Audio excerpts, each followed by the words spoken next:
Yeah, I think we're good to go. All right. Good morning, everybody, and welcome to the webinar for North Carolina eVP vendors. My name is Jeff. I'm with North Carolina eProcurement.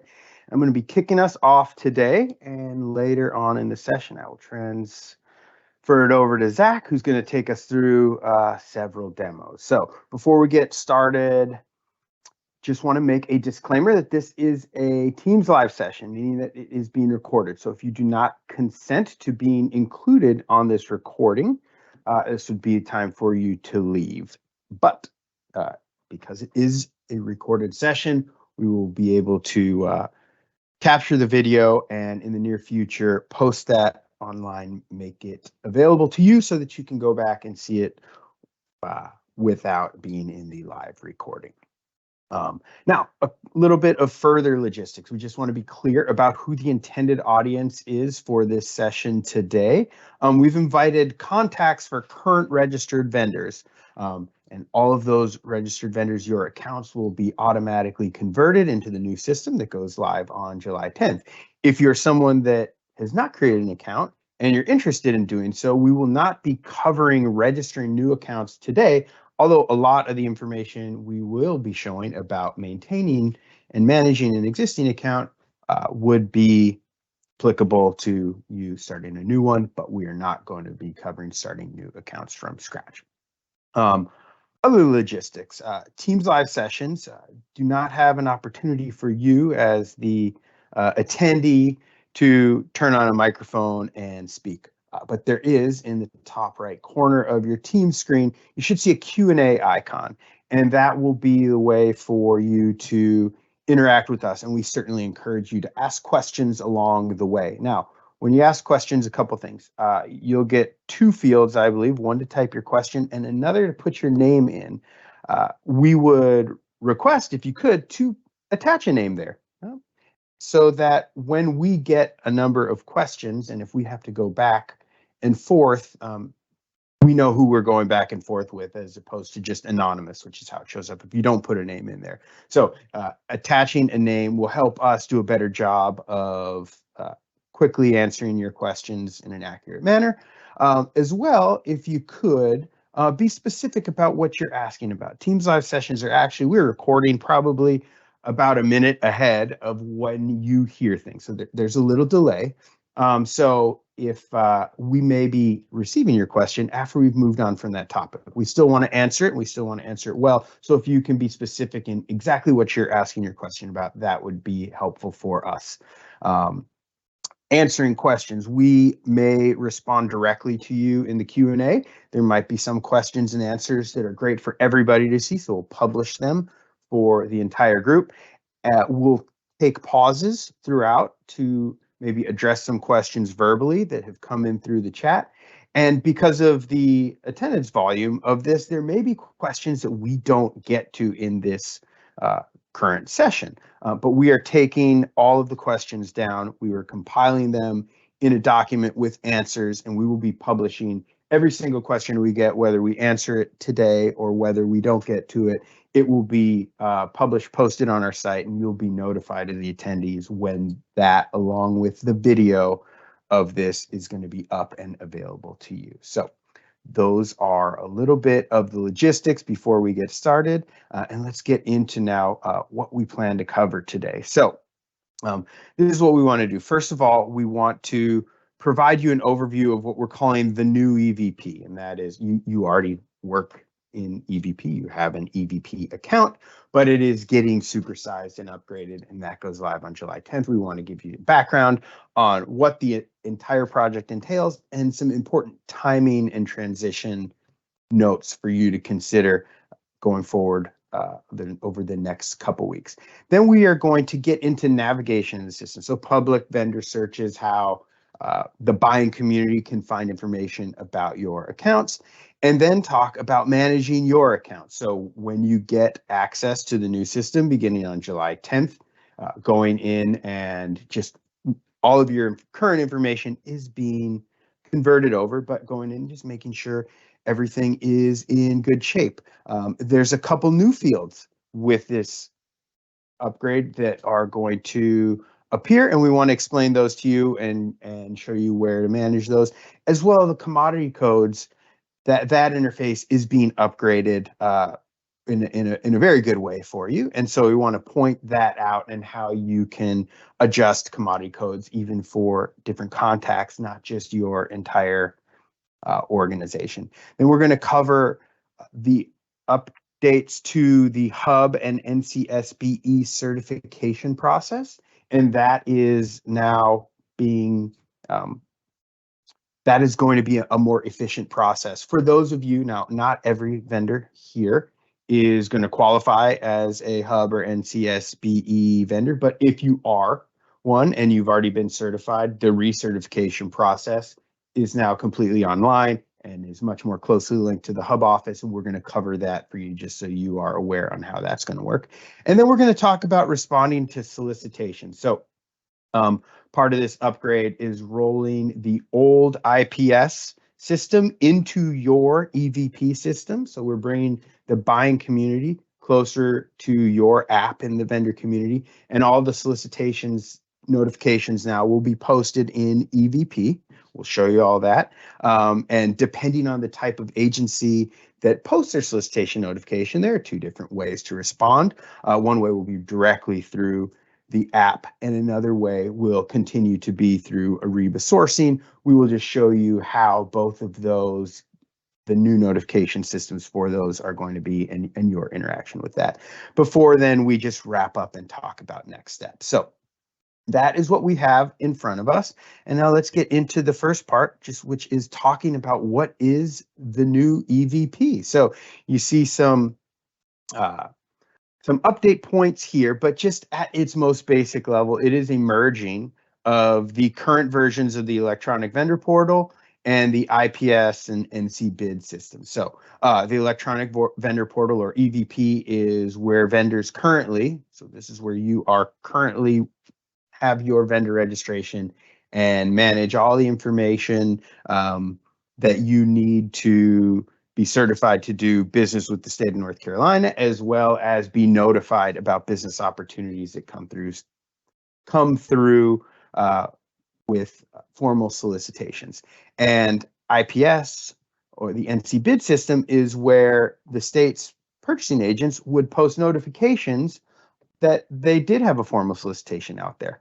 And so those are being merged into one kind of supersized app, and everybody is going to be much closer involved, and that connection's going to have lots of benefits for all the folks in the state. And you'll see here we've also got the Hub office and NCSBE office. They're being brought in too, so they'll have closer access to that. So that certification process is going to be much more efficient, as well as a lot more transparent on your side to see where things are with the Hub office in their certification process. So that's going to be good. Now, a little bit of technical stuff here.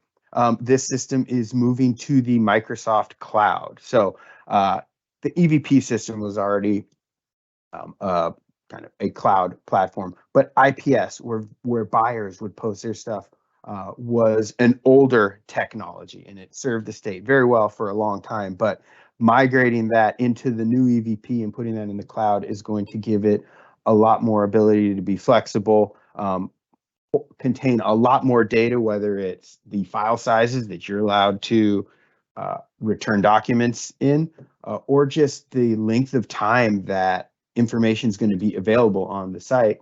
Certain things in the past would disappear after 90 days. Now we see things, records of awarded documents or awarded solicitations, and just the entire solicitation history should be online for the foreseeable future. So all of that is nice and made available to us by moving to better technology. So that's a little bit about the overview of the upgrade. And now I just want to give you a little bit of a visual representation of what we're talking about when we say a supersized eVP. So on the left-hand side, this is where we're focusing, because you guys are the vendors, and you have had a public eVP.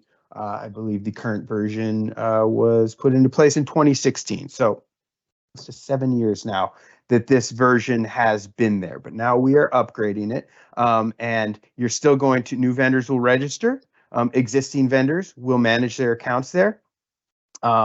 And you're still going to be able to request your hub and NCSBE certification and recertification there.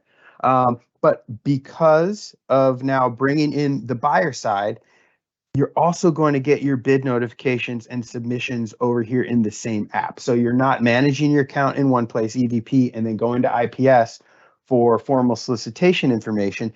That's going to happen in the same app. So that is really nice for you.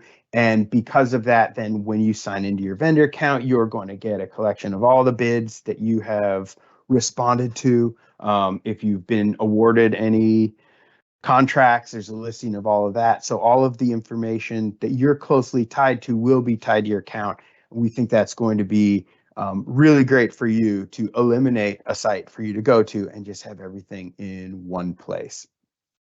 There is still a literal public aspect to the public eVP, and that's where you or anybody, but primarily the buying community, can come to see information about your vendor accounts. That information that is good to be made public. It's not your private business numbers and all that, but just information that buyers can see. Oh, this is a vendor that does this, and here's their contact information. That's going to remain, as well as the search for anybody, including you, can find out which solicitations are publicly posted, as well as contract extensions when the state has to announce those and all that. So the public aspect is still going to remain. It's just being enhanced that we are bringing in the solicitation part to the same site where you manage your account. So I think that's going to be really good. And on the right-hand side, you've got this is what we're calling the back-end eVP, and there are various users. You are going to mostly interact with the state procurement users. So these are usually the purchasing agents from, whether they be state agencies, like the Department of Public Safety, or the Department of Administration, or the community colleges, or the state colleges, or local governments.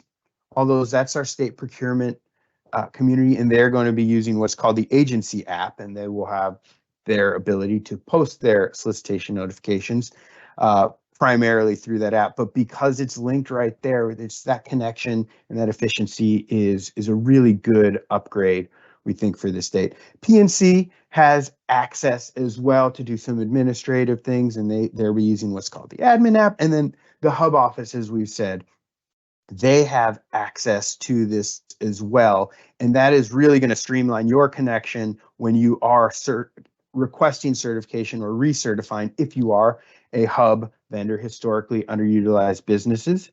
And their process is streamlined and now kind of done online, and you get a little bit of a window as to where things are in the certification process because they are connected to you via this app. So that is just an overview of what we're calling the new and improved eVP app, and hopefully this makes sense visually as to how people are now linked much closer than they were in the past. So I'm going to move forward to one more slide here that is talking about some important transition timing here. And this really only has to do with solicitations and responding to solicitations, if that is what you're doing as far as your managing your vendor account. This isn't relative to that, besides the date that your new accounts will be available on July 10th. That is the go live. But for solicitations, on the buyer side, the last day for them to post a solicitation in the current IPS is today. It's June 30th. We're putting a pause on that so that they can't post new solicitations in a system that won't be around in a week and a half after today.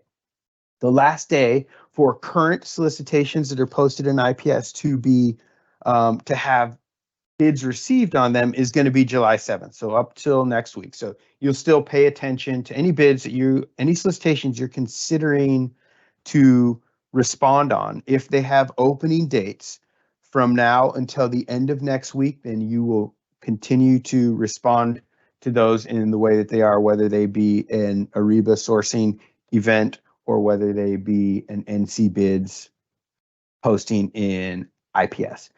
The next time that you will be able to respond to a bid, and the system has put a blackout on it, is going to be on July 17th in the new system. So anything that you are currently considering bidding upon that is in IPS right now, but maybe you look at it and the due date is July 17th or after, those are going to be converted over into the new system. So you will not respond to any solicitations in IPS after July 7th. All the existing solicitations that have an opening date after that will be converted into the new system, and you will find those in the new system and either get a link to respond to the Ariba part of that from the new system or respond directly to that new system. Or if it's a paper bid where the vendor has said, hey, here's this information, respond to it either via email or send in a packet. Those are also going to be notified over there. So just be aware that if there's something you are beginning to consider responding to now, but won't be due until there, the actual where you will find that solicitation and response information is going to be transferred over into the new system. Those will be available on July 10th. But responses are not allowed to be collected until July 17th at the earliest. So it's a little bit about the timing of those solicitations. If you have any specific questions on one that you are in the process of compiling your response documents and you want to make sure you understand that exact transition and you understand where you're supposed to respond on that specific one, we'd encourage you get in touch with our help desk and then we can walk you through the specifics of these if there's one or two that you are looking at. Which mentioning the help desk just brings me to a point where I'd like to just make sure that everybody in this audience understands that we do have the e-procurement office has resources to support you, whether it be just generally with purchase order you received or a solicitation or your vendor account, or anything in particular related to this transition, a solicitation, and your new account. So I'm going to get out of this PowerPoint deck real quick and just head on over and make sure everybody is aware, because we have a good captive audience here, of the site eprocurement.nc.gov. This is the e-procurement portal. We've got this vendor login here. So this link here, as well as this tab down here, those are links to the sites where you go and manage your accounts. When we flip over on July 10th, those links will be updated. So you can still come here and get to the vendor registration site. And from those links, they will be updated at that point. We've also got training. So we've got training for our buying community, but want to make sure that you know that we've got training for our vendor community. If you click on this link here, and you'll see page under construction. So along with these updates, we are updating the documents that you guys are using, but we have eVP account management. So these job aids here, and if you click on these, they're detailed kind of step-by-step with pictures and call-out errors and all that, documents that you can follow. There will be videos that are posted here to walk you through creating and managing your account. So we've got solicitation responses here. So we've got resources for you for the vendor community. Make sure you are aware of that, just like we do the buying community. As well, if you click on news and events, this eVP upgrade vendors, if you click on that, that has links to the webinars. We've got another webinar on July 6th. That'll be the last one. This is the second of 3 we're doing for our vendors. And then on this page is where we will be posting the video that we're taking right now, as well as the answers to our Q&As. When we get those typed up and formatted and posted out there, we'll be sending emails out to everybody whose email we collected in the attendee list, but you can always come back here and see, and you can read the Q&A if you didn't attend this. If you didn't attend the session we had yesterday, there might be a separate Q&A there that may have some good information for you. So that information there, as well as if you click on contact, this is just reminding you that we have a help desk. This number here, vendor questions, is option 2. So that we've been supporting the vendor community for a long time. but we will continue to do so, and not only about what we're doing now, but obviously this update as things go live on July 10th. So we just want to make sure you are aware of how we can help you if something new comes up and you need a little guidance on it. So this option 2 on the phone, or send an email in, and we will be supporting you that way. So that was, go back here, that was a little bit of an introduction on what is happening, why it's happening, when it's happening, and then reminding you that we've got some resources on our site. I'm about to turn it over to Zach, who's going to get into the nuts and bolts and show you what the system's going to look like, and walk you through the new fields and managing your account. But before I turn it over to Zach, Lauren, and we have Lauren, Amanda, and Afua from our team that are managing the Q&A. Is there anything in the Q&A that we'd like to address before transitioning over to Zach? I think we just got a question in. Will there be a new URL for eVP? And the answer to that question is yes. All vendors, the first week of go live, so July 10th, will receive an invitation to establish login information for the new system. And you'll use your email address and create a new password. So the login information for old eVP will no longer be used with the new system. All right, excellent. Well, if that is it, I'm sure you're taking care of the other questions in the Q&A. As you'll continue to do so, I'm going to yield the screen over to Zach, and he is going to show you a lot of good stuff. So thank you so much, Zach. No problem. Thank you for the intro, Jeff. Good morning, everyone. So as Jeff said, I'm going to be showing you guys some demos of the new eVP. So to get started with, the screen that you're looking at currently is the landing page for the upgraded eVP. And there are a couple places where you can actually go to sign in. There's this sign in option up top and this sign in or register button down here in the register section. I'm actually not going to sign in for now because I want to show you some of the public searching features that are available in the new eVP.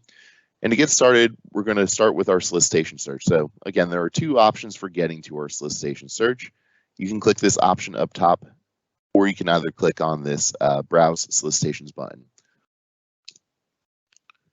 Once you click Browse Solicitations or the solicitations from this top menu, you'll be taken to the solicitations page. And then if you expand this filters button, you'll see that there are a bunch of different filters that we can use. This is a great enhancement over IPS of today, because with IPS of today, you're kind of limited in your ways of searching for various solicitations. For example, if you were looking for an awarded solicitation, then you would have to remember the exact bid number, but now you can literally search by awarded status. The other thing that's great for this new system is that in the old IPS, bids would go away after 90 days. And this one, they'll stay in the system for far longer. So just to kind of show it off a little bit, I'm going to go ahead and search for solicitations that are from the Department of Administration and that are currently in an open status. So these are solicitations that vendors would be able to apply to. And then once I've entered in both of my filters, I can go ahead and hit this apply button. And then it's going to show me this big long list of all these options for solicitations. I'm just going to go ahead and click on one and pull it up. You'll notice once I do click on this, we get this little red banner here that says please log in. And basically this message is letting us know that, hey, you're not currently logged in. And in order to actually click on this respond to solicitation button, you would need to be logged in. Again, so when you are here and not signed in, you'll be able to see the details of the solicitation. You'll even be able to download any of the attachments, but you won't actually be able to start responding to a solicitation. So let me go back to my solicitation search. And this time I'm going to run a search for awarded vendors or awarded solicitations. And I'm just going to search for awarded and hit apply here, just a general search. And then you'll notice that we have a bunch of options here. So I'm going to select one of these. And then as I select it, you'll notice that, again, we have this basic information section at the top. This time we do have a slightly different message, and this message is indicating that, hey, this solicitation is no longer accepting participants. as the bid opening day has been reached, which makes sense because, hey, if they've already opened this bid and, awarded it out, then they're not going to be taking any other bid responses. You'll also still see a button down here. This one was a bid that used the Ariba network, so it's going to have an intends to participate button. There are bids that use the electronic vendor portal system for bids responses. We'll say respond to solicitation. So the first bid that we looked at was using the electronic vendor portal system, and this bid's using the Ariba network system. So both types of electronic submissions or bids that you or solicitations that use those electronic submissions will be listed in the solicitations page. But if we scroll down, you'll notice that we now have a tabulation section where it shows the vendors who responded in their pricing, and then also shows an award section where you can see who this which vendor this solicitation was actually awarded out to.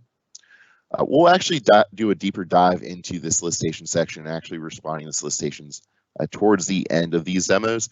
I just want to give you guys a little taste and show you what is kind of visible to the public side of things. So next we'll actually look at our public vendor search. To get to our public vendor search, we're going to select this vendors option from up top here. And then once we select this vendors option, you'll notice that we're now on the vendor search page, and we have these 6 filters that we can use to search. My first search, I'm going to actually look for hub certified vendors, but I actually want to add some additional filters, and I'm not seeing these filters in these first 6 that are available. So I'm actually going to click this advanced search triangle right here. And then you'll notice once I hit this triangle, we have a bunch more filters that populated here. They're kind of broken out into sections for you guys to kind of make it easier to find which specific ones you're looking for. So for example, this first section is NCE procurement, and this section has filters that will let you search based off of NCE procurement registration status, when they were registered, date to and from, their IRS verification status. And if we keep moving further down, you'll notice that we have some additional hub and NCSPE certification filters. We have some relating to contractor services, contacts and locations, and then commodity and construction codes. So for this first search that I'm running for you guys, I'm actually going to add a construction code to my search. So I'm going to go ahead and hit this blue or this add construction codes button. And this is definitely an area where I think that our public vendor search has been upgraded. So currently, if you were searching for construction codes or actually commodity codes, you'd have to expand all the individual categories to see the ones underneath them. But now you notice we have this box that literally lists them all, and we actually have an actual search box. So I can, for example, type earthwork into this box, and then the construction code for earthwork shows up. I can check the box next to it and click this blue add button. If I hey, selected this and I didn't actually want to select it, you could uncheck the box here, or you could click this little X to unselect it. But I'm going to go ahead and click add.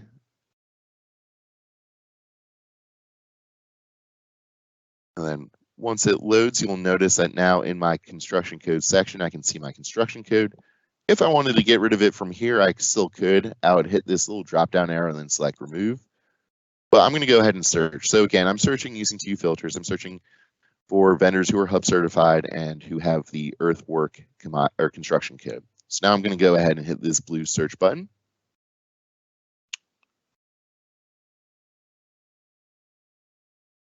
And then we'll see a whole bunch of vendors. We can actually see the total number of vendors up in this upper left-hand corner. So there were 399 records that returned. So we have 399 vendors that populated with this search result.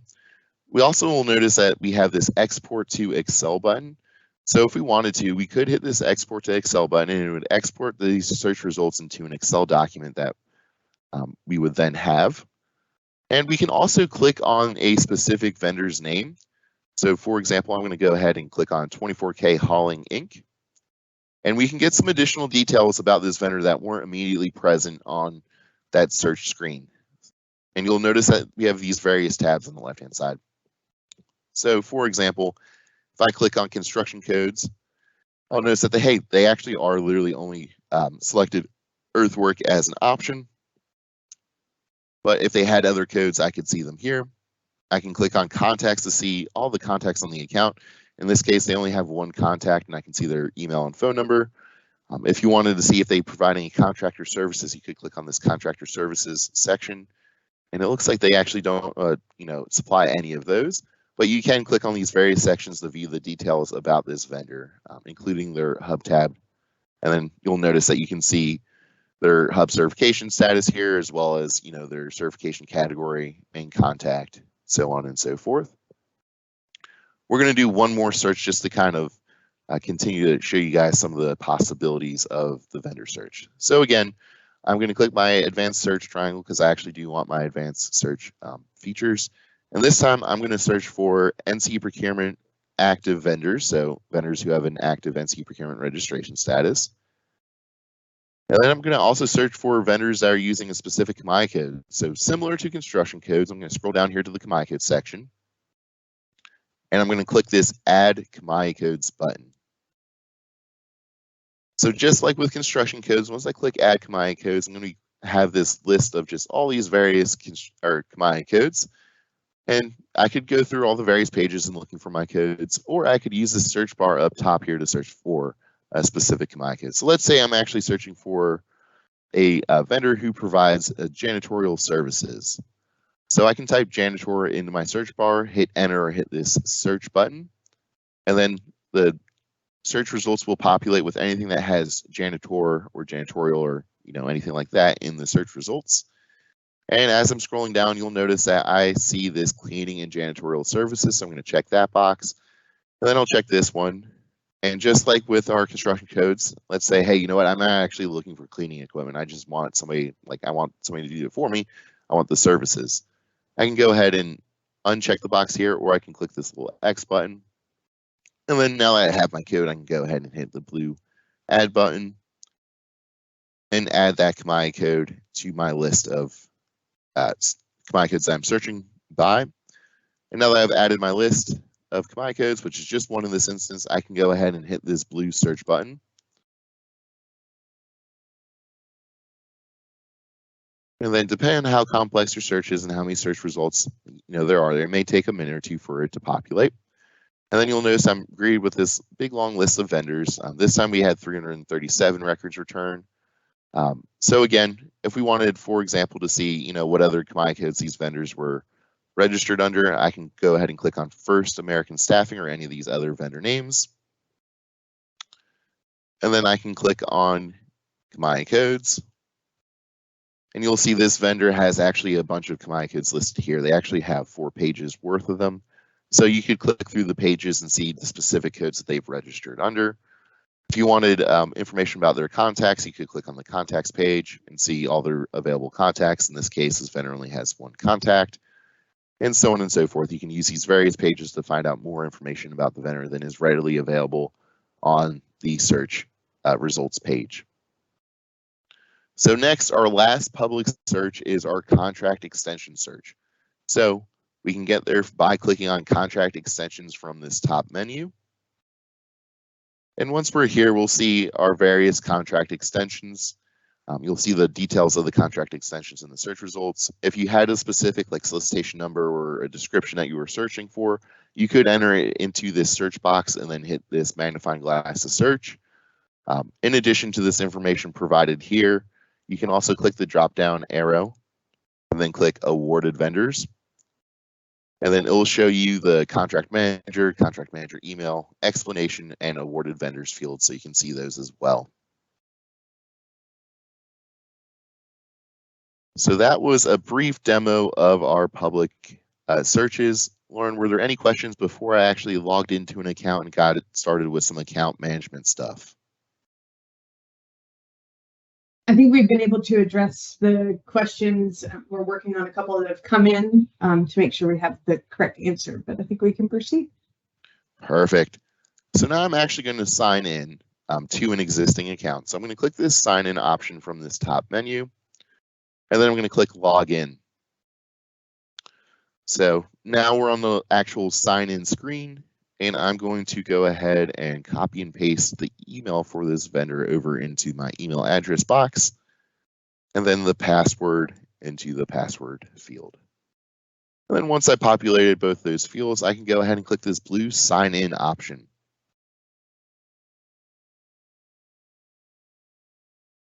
And then once I sign in, your I can go ahead and actually start accessing the details of my account by clicking on this My Vendor option and then selecting the specific page that I want to start with. So for the sake of this demo, I'm actually going to start with our contacts page, and I'm going to cover adding, editing, and deleting contacts.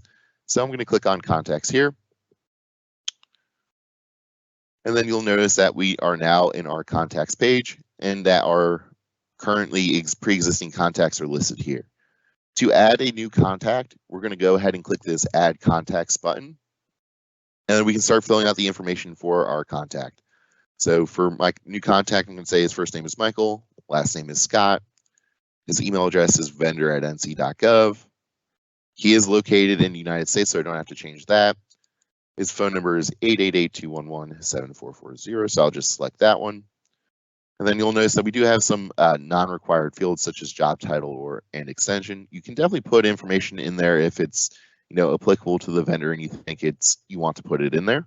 But I'm going to skip those for now and move on to eVP access level. So there are 3 different access levels in eVP. There is account owner, which is our highest access level. That will allow the user to edit any editable field on the account and will also allow the user to submit bids. Our next level is account maintenance. So this access level will allow the user to submit bids and will let them edit certain things on the account. So the one thing that they can't edit is the vendor data on the company information page. And then finally, we have the read-only access level. So this access level will let the user log in and see the data, but they will not actually be able to make any edits on said data. So I'm going to select that Michael Scott's going to be an account maintenance access level. And then you'll notice that to the right here, we have this checkbox next to this contact is a sourcing contact. So essentially we can check this box, and if we do, it will mean that this contact is a sourcing contact. And what that means is that they can click the intends to participate button on North Carolina solicitations. And if they click that button, they'll get an email with information for responding to that solicitation. Solicitations that have the intends to participate button are solicitations that are using the Ariba network for their bid responses. And the other cool thing about the sourcing contact button is if somebody else on this account that is a sourcing contact clicks that button, then this contact will get the email as well. So if any of the sourcing contacts click the button, then all the sourcing contacts will get the email with the information for responding to the solicitation. And again, we'll cover that in more depth later on this demo, but I will go ahead and check this box and then scroll down, and there's 2 last check boxes that we can check. There's design services and construction services. So these checkboxes are for bid notifications. So I'm going to leave them unchecked for now and just go ahead and click this blue submit button.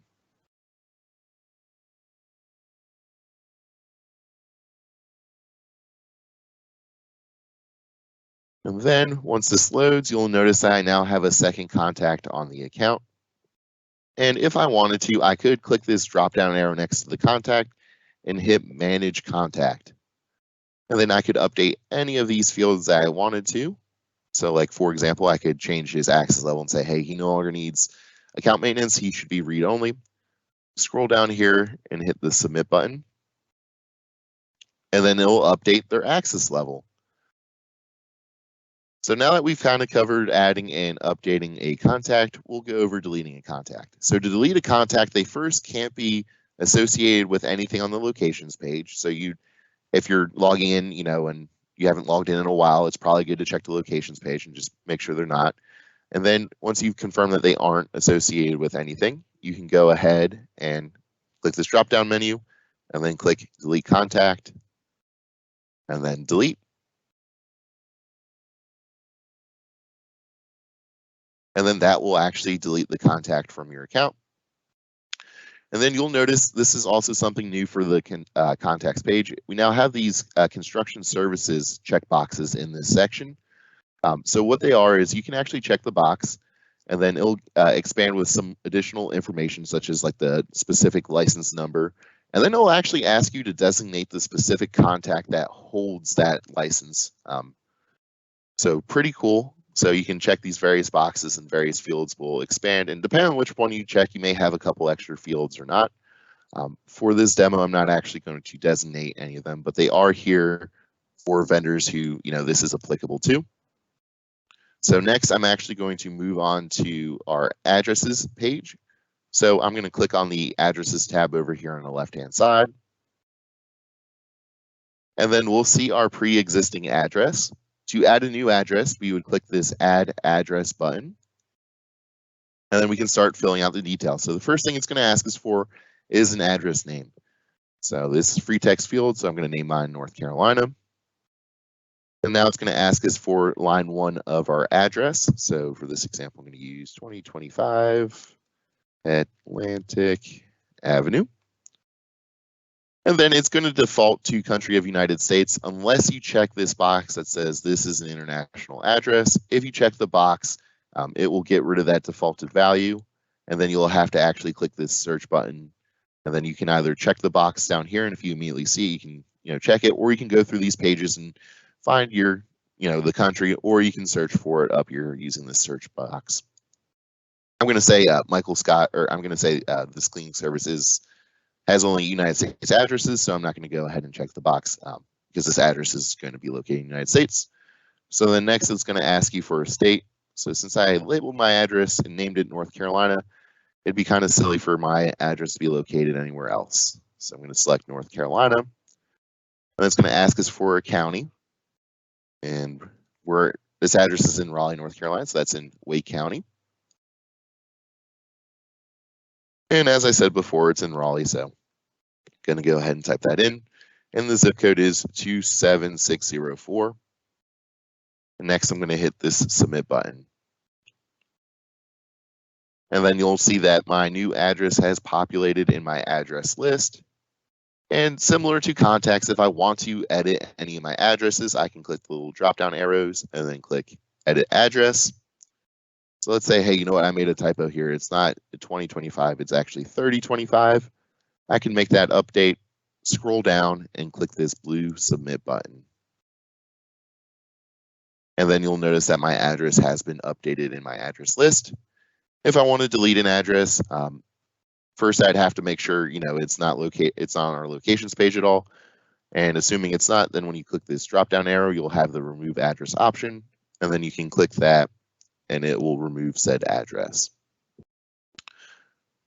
So next we'll move on to our locations page. So again, on these tabs on our left-hand side, I'm going to go ahead and click on locations. And we'll see our existing location here. And I'm going to hit this blue add location button. And then this pop-out window will pop out, and it's going to ask us for a location name. So similar to our address, I'm going to name this location North Carolina. Next, it's going to ask us for a primary address on vendor search. So we can hit this search button, and then we'll see any pre-existing primary addresses on vendor searches. And you can either click the checkbox in an existing address and hit select, or you can click this new button, and then it will walk you through creating a new one. For this demo, I am going to just kind of go ahead and click the one that we already have and move on to our e-procurement addresses. So there are 3 fields in this section. There's order from, remit to, bill to. Order from designates where purchase orders will be sent. Remit to designates who payments will be made out to and sent to. And bill to is for the NCE procurement transaction fee invoices. So it designates where those invoices will be sent out to. So I'm going to go ahead and click this search magnifying glass. And this time I'm going to say, hey, you know what? I don't want to use this HQ order from. I want to create a new one. So I'm going to go ahead and hit this create or this new button. And then it's going to ask me for a name. So I'm going to name this our North Carolina order from. And then it's going to ask us for a contact. So I'm going to go ahead and actually create a new one. I'm going to say, hey, you know what? Actually, we do want Michael Scott in the system, and we want him to be the contact for our order froms. So I'm going to fill out Michael's information one more time, designate that he's an account maintenance access level. They should be a sourcing contract. Keep scrolling down until I hit the submit button. Submit his contact. And then you'll notice he's already selected and he is in our list. So now I can just hit select. And then it's going to ask us for an address. So I'm going to go ahead and select the currently created address. And then it's going to ask us for an email address. And then the final field's phone number field. This isn't a required field, so you can put something in there if you want to, but you don't have to. I'm going to go ahead and click submit. And then you'll notice that we now have two options on our order from search screen. We have HQ and North Carolina order from. North Carolina order from's already selected because we just created that using the new button. And I'm going to actually select that one, so I'm not going to uncheck that one and check HQ. So now we can see North Carolina order from's listed here. So for remit to, we'll follow a similar process. We'll hit this search button. For remit to, we're going to say that, hey, you know what, we still want our payment sent to this HQ remit to. And then finally, we're in the bill to section. So we'll go ahead and hit this search button again.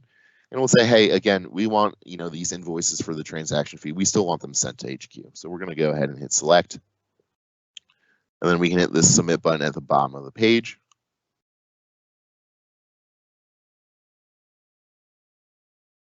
And then we'll see our new location populate in our location list of locations. And so next we'll go ahead and update this location. So let's go ahead and we'll actually click this drop down menu, and then we'll click edit location. And then you'll notice that we're brought to a screen that's very similar to the pop-out screen that we were looking at when we were creating the location. It's just all the details have been populated, and there's now a customer number field as well that's automatically generated by the system. So let's say in this example that, hey, we named this location North Carolina, but when we're talking to our buyers who are purchasing using us, they actually want us to name this location something different. So it's a little bit easier for the various buyers to select the correct location. So we're going to actually update this to name the specific product that we want them to purchase, or that we want them to select when purchasing our janitorial services. So this is our janitorial services location. So I've updated that. If you wanted to, you could also update your primary address order from bill to remit to. Basically, there's a couple ways you can do it. If you hit this X right here, then you'll be able to click this magnifying glass and select a different existing one or create a new one. If you actually want to edit the information on like the North Carolina order from or the HQ, then you would hit the corresponding edit button, and that will actually take you to the order from where you can maybe update the address or update the contact or update the email address. So like if, for example, we're like, hey, you know what, this should no longer be Michael Scott, we can hit that little X, and then we can select the other contact, then hit submit. And then once we made our necessary updates, we can go ahead and use this blue submit button at the bottom of the page. And it's going to go ahead and update our address. So you'll notice that the address has been updated. And what we can do now is we can actually delete the address by clicking the drop-down menu and clicking remove location. And now we're back to only having our original location because we removed it. So it's gone. So that's some basic kind of account management stuff. Lauren, before we move on to our next section, which is focused on some of the new tabs and fields, were there any questions that we wanted to cover live?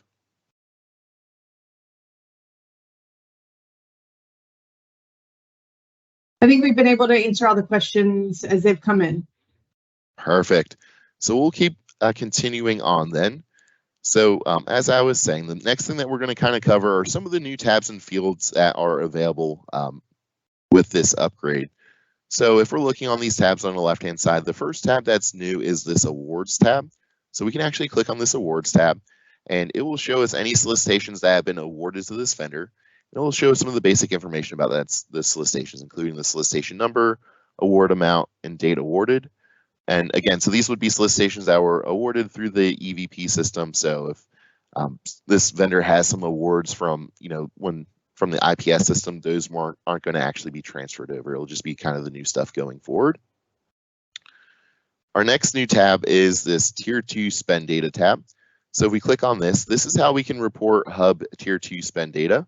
To do so, we would click this Add Tier 2 Spend Data button. And then it's going to ask us to give some information regarding the Tier 2 Spend Data. The first thing it's going to ask us for is either a state term contract or an agency contract. The agency contract is a free text field, so you could type in there. But if you're selecting a state term contract, it's actually going to be a search field, so you can hit the magnifying glass And then you'll be greeted with this search window. So it'll have all the state term contracts listed here. And then you can also search for it if you don't immediately see it. So for this example, I'm going to go ahead and say, this was for the equipment maintenance and management program. So now I can hit select. It will populate up there. And it's going to ask you for the contracting entity. So again, if we hit this magnifying glass, it's going to provide us with a list of the buyers or buying entities in North Carolina. And again, if we don't see it immediately, we can use this search button to search for a specific buyer. For this example, I'm going to say it was with the Department of Treasurer. So just going to select that one, then hit select. And next, it's going to ask us for the tier 2 vendor. So this is the actual vendor that we subcontracted this work out to. So for this one, I'm going to select diverse point. But again, if we didn't see them immediately, we could use this search box to search for a specific vendor. And then once you've selected your vendor or checked the box next to your vendor, you can hit select. It'll come over. So next, it's going to ask us for the contract amount. So I'm going to say it was $20,000. And then we paid out $5,000 to Diverse Point, and we made that payment on June 1st. So using this date picker, you can select a date, or you can just type it in here as well. And so now my information is filled out. I can hit this blue submit button. And then we'll see our tier 2 spend data here. And let's say, hey, I made a mistake when entering in the amount that we paid out to this vendor. I can hit this drop down arrow and I can click view/edit and I can update this. So let's say, hey, it was actually $5,500. I can make that update and then click this blue submit button. And then we'll notice that the field was updated. So next, you'll notice that we have this certifications tab. We're actually going to cover this in a little bit more depth a little later on, but this is basically going to come into play when we talk about our Hub and NCSPE certifications and recertifications. And then you'll notice that we have 3 separate tabs for terms of use for each of the various things such as eProcurement, Hub, and NCSPE. So you can click on these tabs to view the terms of use and who they were accepted by and the date accepted. But for now, we're actually going to go back to our company information tab, which is up top here. Because on this company information tab, we have some new fields. So our first new field is this company e-verified? So the e-verification system is basically a system that allows enrolled employers to confirm the eligibility of their employees to work in the United States. When accounts are migrated over, this field will be set to unknown. But then when you log in, you will be able to come in here and you can update this to yes or no, depending upon if your company is e-verified. So I'm going to go ahead and select yes. And then our next new field is directly underneath it, and it is the Unique Entity Identifier field, or UEI. And if you don't know what UEI is, you can actually click on this, what is UEI? And it will have this pop-up box that pops up with like a brief paragraph about, kind of describing what UEI is. But basically, it's a unique identifier for entities that's been created by the U.S. federal government in the SAM.gov system. And it was created to replace the Duns and Bradstreet number. So if you have a UEI, you can go ahead and populate it in this field. If you don't, you can just leave it blank and move on. So then our next new fields are kind of go together. The first one is this question, registered with NC Secretary of State. And similar to the is this company e-verified field, this field will come over as unknown. And then you can come in here and you can actually change it to yes or no. And then our next new field is NC Secretary of State ID. So if you are registered with the NC Secretary of State, then you can actually put your SOS ID in here. And then if we keep moving down, we'll notice that we actually have on our company information page, we have commodity codes, and then we have a construction code section. So what these are is you can add commodity codes or construction codes to the company level.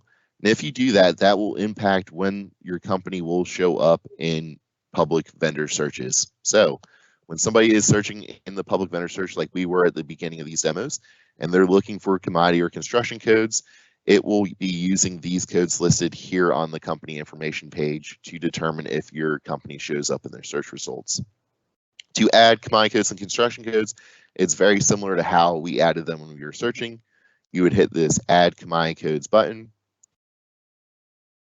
And then you can use the search box up top here to search for relevant codes. And then you can check the codes. If you want to uncheck them, you can uncheck them here and hit the little X button next to the code in the KMI code selected. Then you would hit Add KMI codes. And then you can see any currently added codes in your list right here. And if you have a code that you no longer want to associate with your account, you can go ahead and click the arrow next to the code and then click Remove Code and OK, and it will remove the code. Adding construction codes is very similar to adding KMI codes. You click this Add Construction Codes button, and then you'll see the list of construction codes here. But if you wanted to search for a specific code, you can use this search box up top here. So I'm going to search using earthwork again. And then I can check the box, hit Add Construction Codes, and it will populate in my construction code section. And then finally, you have design services and you have architectural and engineering services. So if you want, you can check these boxes if you want your company to be populated in search results if a person uses the public vendor search and searches based off of one of these criteria. And then you can always hit this submit button once you're done making updates just to make sure that they are taken successfully.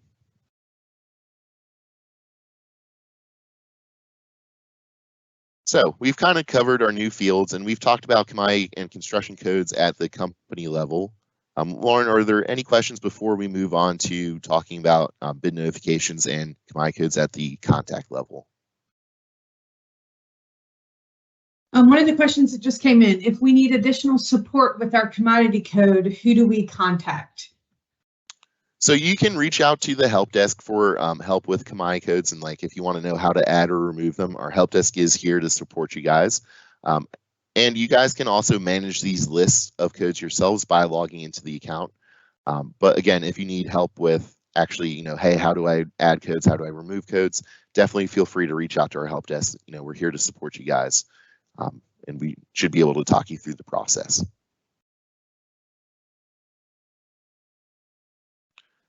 Perfect. So now we're going to go ahead and move on to bid notifications.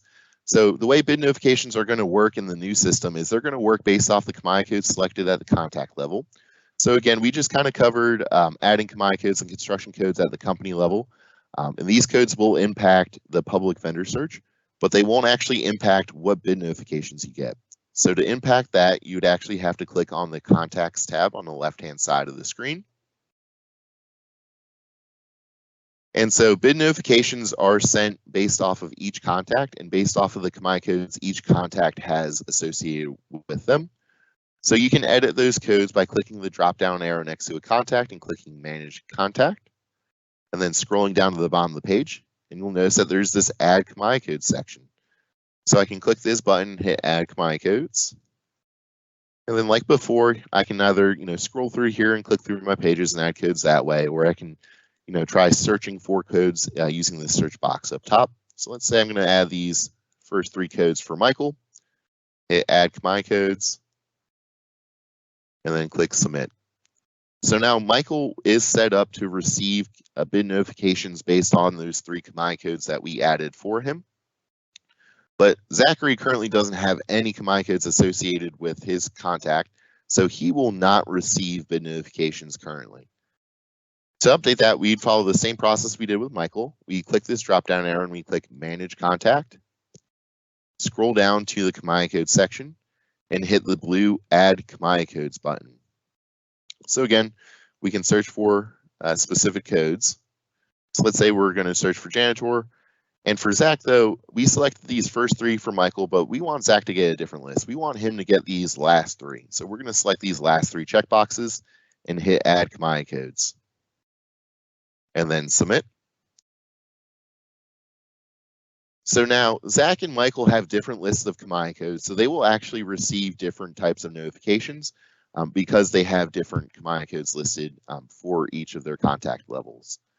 The other change with KMI codes is instead of getting spammed every single time a bid is issued or an addenda is issued for a bid, now a consolidated summary list of any bids that were issued or updated for your KMI codes will be sent overnight to each contact. So they'll be able to see just one email that they can pull up and scroll through and see all the bids that were posted or updated that are associated with the combined codes that they selected, instead of getting, a bunch of individual emails that they have to then open up and look at and see. They'll just have one email that they can actually peruse and scroll through.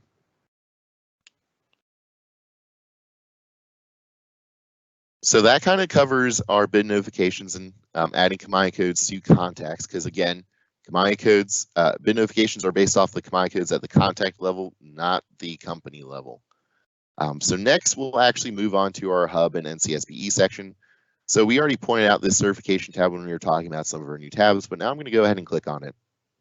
So just to kind of level set, the vendor I'm logged in as is actually currently already approved as both a hub and an NCSBE certifications. But you can actually start the process of and actually complete the process of applying for hub and NCSBE certifications online. The screen will look a little bit different though. Instead of having these boxes that list the current status of your hub or NCSBE certification, you'll actually have a button that says apply for hub and a button that says apply for NCSBE certification. And again, hub certifications and NCSBE certifications follow different criteria and qualifications that are necessary for you to actually get certified. And that is managed by the hub office. They're the ones who actually determines if a vendor is hub certified or if a vendor is NCSBE certified. But once you do start that process and actually complete your application, you will see boxes show up in these sections, and they'll give you some basic information about kind of where your application is, and you should be able to see it kind of move through the process as the status updates. For this specific vendor, we're actually at the point where for child trends, I'm going to say. Sorry about that. So for this specific vendor, we're actually at the point where they've been approved as a hub and NCSBE vendor, but they're getting towards the end or the expiration date of their certifications. So it is time for them to recertify. So to start the recertification process, they would log in, come to the certifications tab, and then we'll start with hub, and in their hub certification, we'll notice that they have this recertify button. So they can go ahead and click recertify. It may take a minute or two for it to load.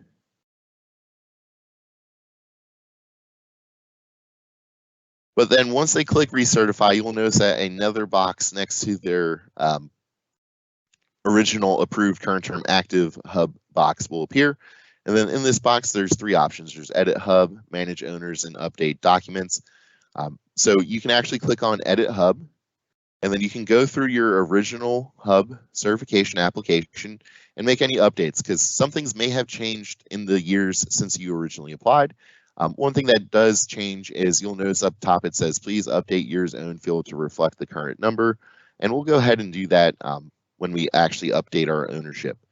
But you can scroll through here and you can make any updates. Maybe you've gained an additional certification since last time. You can enter that information in. Maybe you've had more officers or board of directors added. You can add them. But basically, you can scroll down and scroll through here, make any updates, and then hit this submit button. And then next, you can actually go through and update the ownership for your hub certification. So if you click on manage owners, you'll see any pre-existing owners here. If something happened and your company actually added owners since your original application, you can click the drop-down arrow, click view and edit and update, the percent owned and whatnot, and then click this add owners button and actually add a new owner to your application.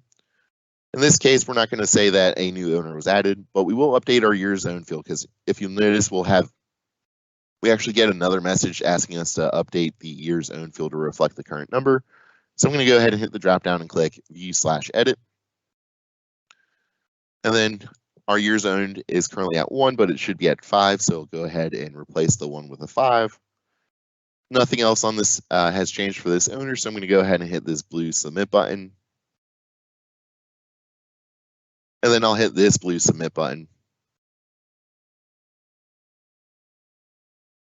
And then finally, there's an upload documents button. So if as you're recertifying, you need to upload documents, you click upload documents, you'll be taken to this document submission screen.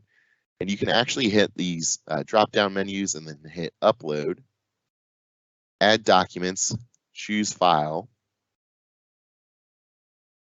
select the file from your computer, and then click Add Note and Submit. And then sometimes it takes a minute or two for the status reason to update. So I'll go ahead and I'll actually upload one more document, but I'm not going to upload all 5 for the sake of this demo. I'm going to move on to the NCSBE recertification process. So again, following the same process to add another document.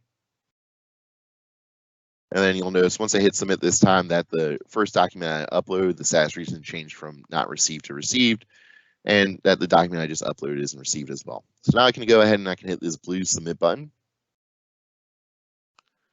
And then you'll notice that instead of recertification in progress, now it says packet incomplete.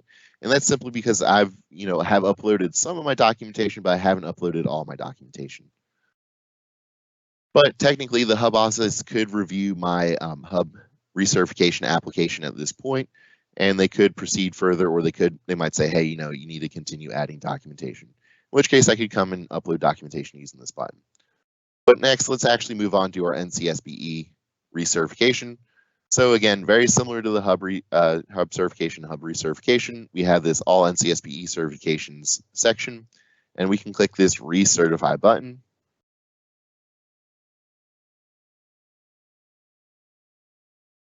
And then it might take a minute or two for this to load, but once it does, here we go. You'll notice that we now have an additional box next to our original approved current term box. It's in the recertification in progress status.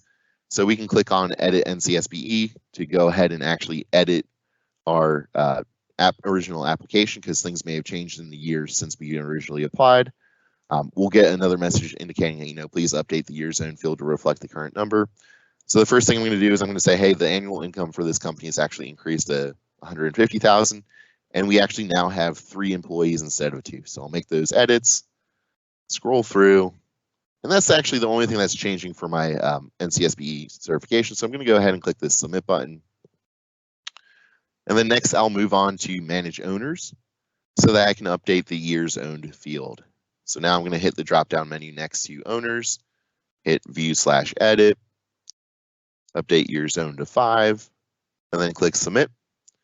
And just like with our hub application, if we had added additional owners, we would want to add them here. And if anything else had changed about our owner, we would want to make sure that was reflected as well. But I'm going to say that's the only thing that changed. So now I'm going to hit this blue submit button. And then finally, we have this upload documents button. So we can click upload documents, and we can upload any necessary documentation. So I'm going to go ahead and upload one of these documents real quick.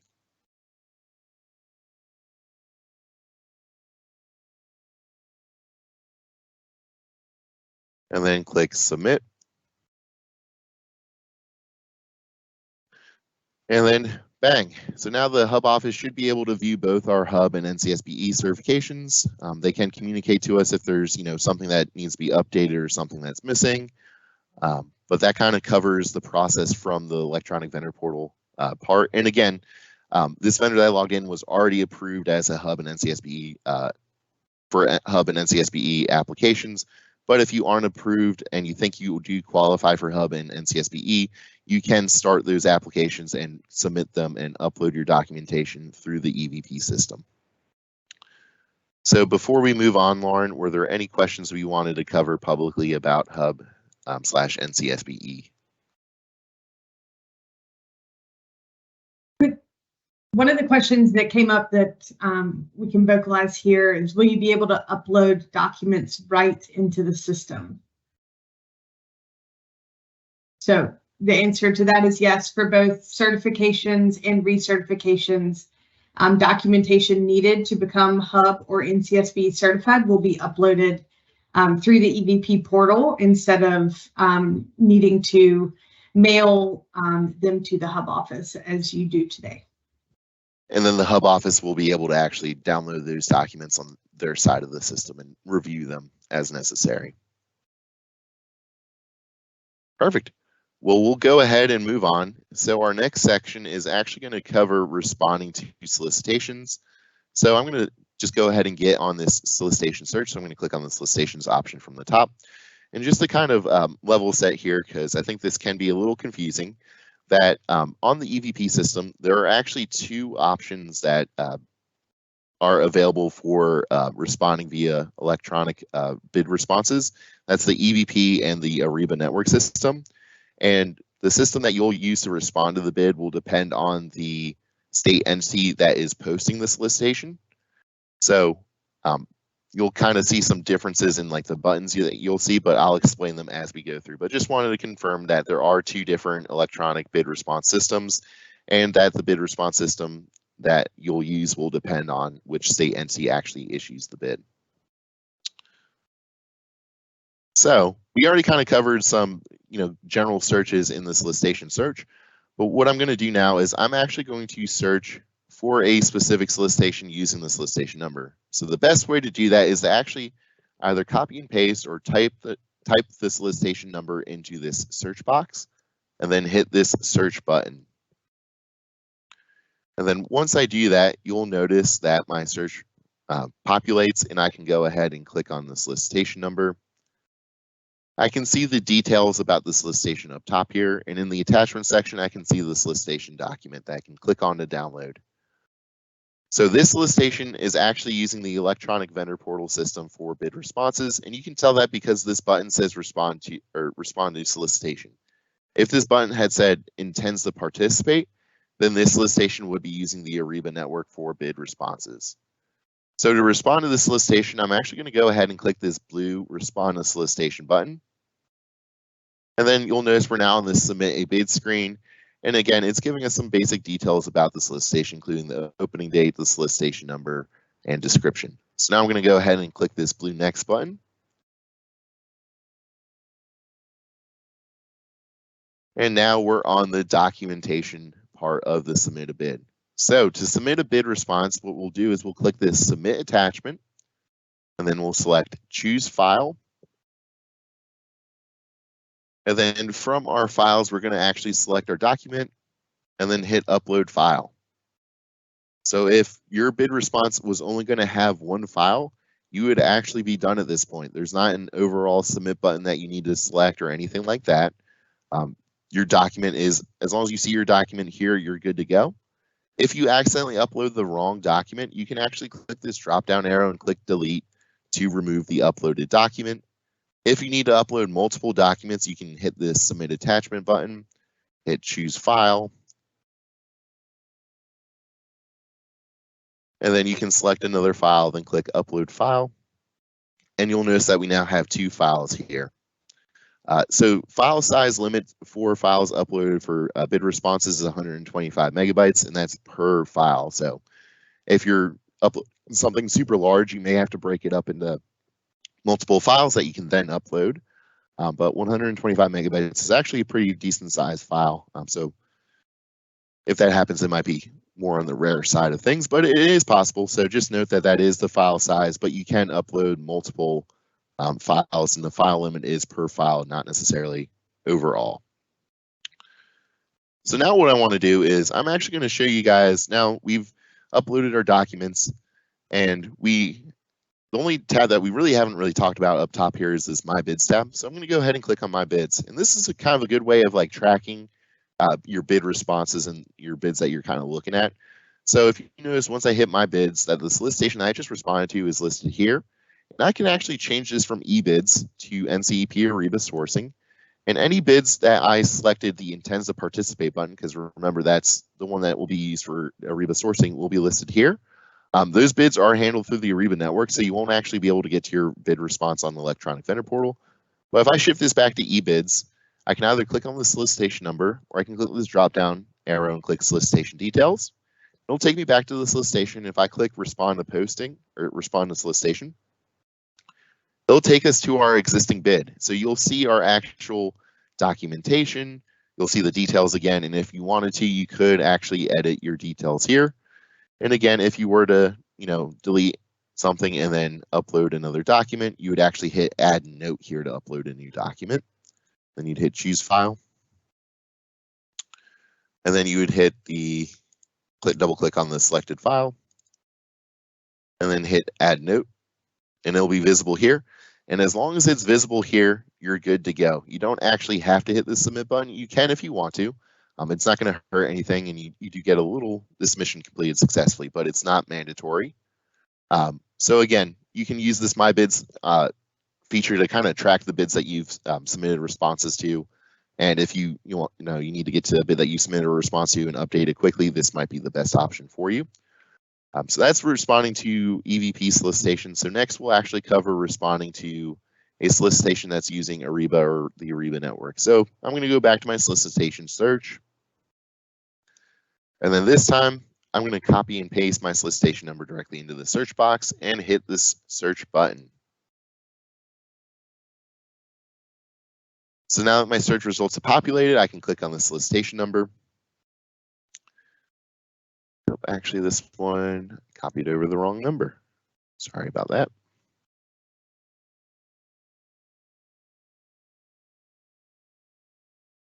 So again, we can click on solicitation number. And this time, instead of having a respond to solicitation button, we have an intends to participate button. And if we scroll down, you can see any attachments and any addenda, just like our previous example. And in our attachment section, we can download any of these documents that we need to review. But then now we can actually click on this intends to participate button, because earlier when we were looking at a Ariba network example in the very first demo that we did during this webinar, this button was actually grayed out. But now we can click on this button. And then once we click on this button, we'll get this: we have successfully received your intent to participate. Please check your email for an invitation to participate in this Ariba sourcing event. And then it basically says that, after 30 minutes, if you haven't received your email, please contact the help desk. We currently have our outbound emails in our testing environment turned off so that real world users don't get spammed with emails. But this is an example of what that email will look like. So you'll have this click here link to access the Ariba network event. And then you'll be asked to log into your Ariba account or register an Ariba account. And after that, responding to the solicitation will be the same way that it is currently for Ariba network responses. You'll have to accept the prerequisites, answer any questions, and then upload any documentation that it's asking for and submit your response. And then those responses can then be viewed by logging into your Ariba network, can be viewed and updated by logging into your Ariba network. But once you do click this intends to participate button, if you do click on My Bids and change this from eBids to NCP Ariba, it will show up. So you can see it here if you're trying to look for the bids that you've clicked that button for. You can click on My Bids and then change to NCP Ariba. But again, for actually updating your bid response and submitting your bid response, that will be done via the Ariba network. And you would use the link from this initial email to access that Ariba network event. You'd use this link to click here to access the event. So this seems like a good place to kind of pause. And Lauren, were there any questions that we want to kind of publicly address from the chat? Yeah, I think we've been able to address them in the chat and haven't had any new questions come in. Perfect. So I think Jeff will now be taking over the screen again and kind of giving you guys some wrap-up stuff and some takeaways. Yeah, thank you, Zach, for all that great demos of everything. So next steps and what is going to happen for you. So again, July 10th, that is when the new system goes live. And starting that week, all the contacts will receive an email asking them to log into the new URL to then establish username, or login, password, and then just make sure that all the information from your existing accounts and all the information from the existing account is going to be automatically converted into the new system. But we want you to get in, establish that account, and just make sure. And now you could go ahead and attach or update commodity codes based on contacts as opposed to just overall vendors. And there's a couple of those new fields that Zach talked about that you will have the ability to fill in. So that is going to happen on beginning the week of July 10th. And so if we can leave you with just a couple takeaways here. again, your existing account's converted over for you. So there's nothing that you need to do if you want to go into the system through July 6th and update certain account things. Obviously, that would be great to make sure that what is converted over for you over that weekend is as accurate as it can be. With this new system, you're going to have more capabilities all in one place. So the same place that you're managing your vendor account is the same place that you'll get notifications and can begin to respond to solicitations when those happen. So you'll get those automated emails, a summary email every evening of anything that was either newly posted or an amendment was created for a solicitation in the commodity codes that you've registered for. So that'll be great, and go right to the same eVP site to be able to respond if you wanted to do that. And we are going to be here to help you. We're here to help you now. The help desk, I believe it was put in the Q&A chat. That number, option 2, is for vendor. We can certainly help with anything that you have ahead of go live, and we'll be there continuing for you after go live. We hope that this transition goes well for everybody. The state is very excited for the upgrades that you are going to see, as well as it's really going to help out the buyer side to get everything much closer together. So we appreciate everybody's time today.